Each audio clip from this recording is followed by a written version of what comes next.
বিশ্বকবি রবীন্দ্রনাথ ঠাকুরের একটি বিখ্যাত কবিতার নির্বাচিত অংশ আজ আমি পাঠ করে শোনাব। কবিতা সভ্যতার সংকট। শুরু করছি।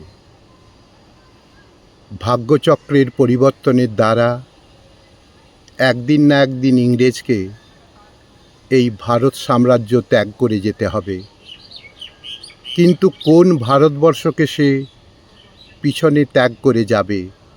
কি লক্ষ্মী ছাড়া দীনতার আবর্জনাকে?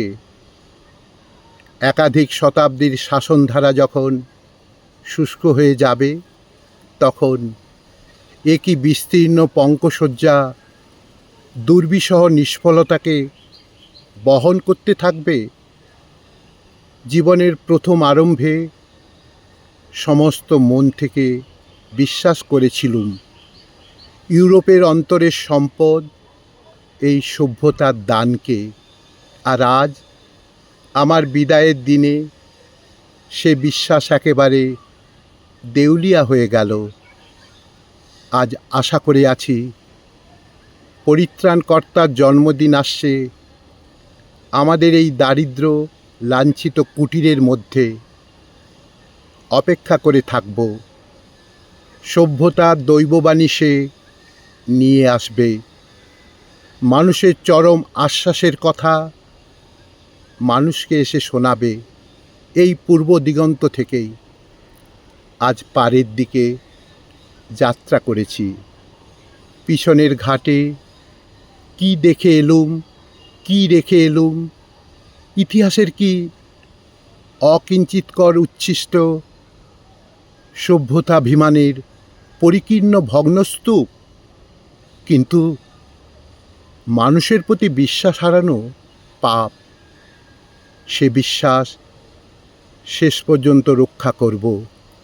আশা করব মহাপ্রলয়ের পরে বৈরাগ্যের মেঘমুক্ত আকাশে ইতিহাসের একটি নির্মল আত্মপ্রকাশ হয়তো আরম্ভ হবে এই পূর্বাচলের সূর্যোদয়ের দিগন্ত থেকে।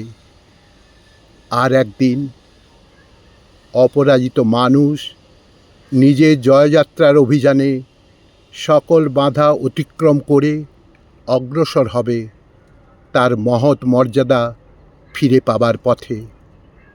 মনুষ্যত্বের অন্তহীন প্রতিকারহীন পরাভবকে চরম বলে বিশ্বাস করাকে আমি অপরাধ মনে করি।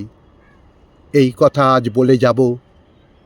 প্রবল প্রতাপশালীরাও ক্ষমতা, মদমত্ততা, আত্মম্ভরিতা যে নিরাপদ নয়, তারই প্রমাণ হবার দিন আজ সম্মুখে উপস্থিত হয়েছে। নিশ্চিতে সত্য প্রমাণিত হবে যে এই মহামানবাসে দিকে দিকে রোমাঞ্চ লাগে মর্তধূলির ঘাসে ঘাসে। সুরলোকে বেজে ওঠে শঙ্খ, নরলোকে বাজে জয়ডঙ্ক। এলো মহাজন্মের লগ্ন, আজি অমারাত্রির দুর্গতরণ যত ধূলিতলে হয়ে গেল ভগ্ন। উদয় শিখরে জাগে মাভৈ মাভৈ রব, নবজীবনের আশ্বাসে জয় জয় জয় রে মানব অভ্যুদয় মন্দ্রে উঠিল মহাকাশে। জয় জয় জয় রে মানব অভ্যুদয় মন্দ্রে উঠিল মহাকাশে।